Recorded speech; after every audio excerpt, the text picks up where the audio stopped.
Presiden terpilih Indonesia, Prabowo Subianto mengatakan Indonesia siap mengirim pasukan penjaga perdamaian ke Gaza. Hal tersebut diungkapkan oleh Prabowo ketika berbicara di Konferensi Keamanan Utama Asia Dialog Shangri-La pada Sabtu, 1 Juni 2024. Prabowo menekankan pengiriman pasukan penjaga perdamaian ini dimaksudkan untuk menegakkan gencatan senjata di Gaza. Namun pasukan penjaga perdamaian Indonesia baru akan dikirimkan apabila ada permintaan dari PBB. Jika diperlukan dan diminta oleh PBB, kami siap menyumbangkan pasukan penjaga perdamaian yang signifikan untuk menjaga dan memantau prospek gencatan senjata ini serta memberikan perlindungan dan keamanan kepada semua pihak, kata Prabowo. Selain itu, ia juga mengatakan Indonesia siap menerima dan merawat hingga 1.000 pasien di Gaza. Prabowo menjelaskan hal tersebut sesuai dengan instruksi Presiden Joko Widodo. Soal usulan proposal gencatan senjata terbaru, Prabowo mengatakan itu merupakan langkah ke arah yang benar. Mantan Jenderal Pasukan Khusus Indonesia ini mengatakan bahwa gencatan senjata harus menjadi solusi adil terhadap situasi di Palestina. Sementara itu, Presiden Jokowi mengutuk serangan Israel terhadap Rafah. Ia menekankan bahwa Israel harus mematuhi keputusan Mahkamah Internasional atau ICJ. Lebih dari 36.000 warga Palestina tewas terbunuh akibat serangan Israel sejak 7 Oktober 2023. Hampir 8 bulan setelah Perang Israel, sebagian besar wilayah Gaza hancur. We are prepared to contribute significant peacekeeping forces to maintain and monitor this prospective ceasefire, as well as providing protection and security to all parties and to all sides. We are also prepared to immediately send medical personnel to operate field hospital in Gaza with the consent and agreement of all sides.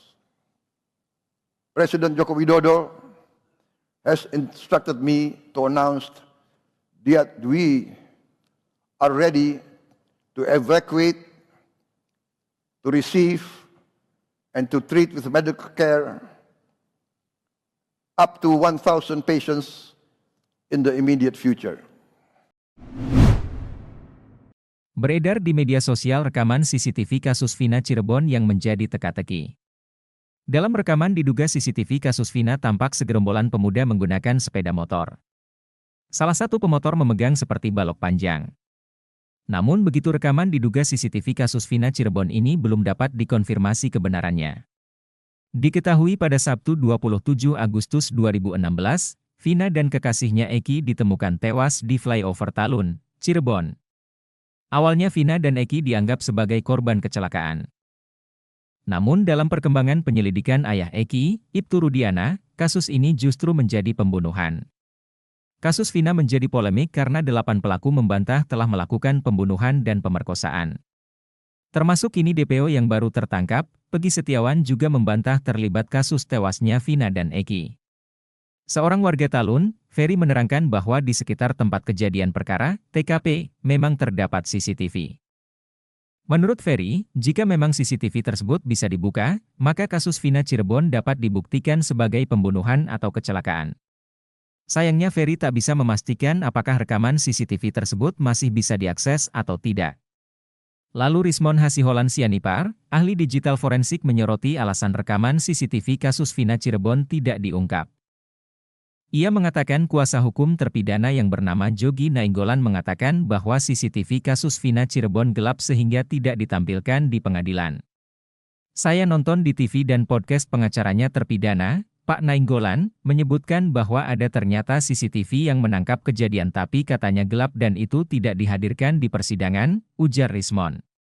Nah ini yang bahaya walaupun gelap kan harus ditunjukkan utuh dipanggil ahli, dari shadow itu kan bisa kita lihat gesturnya, imbuhnya.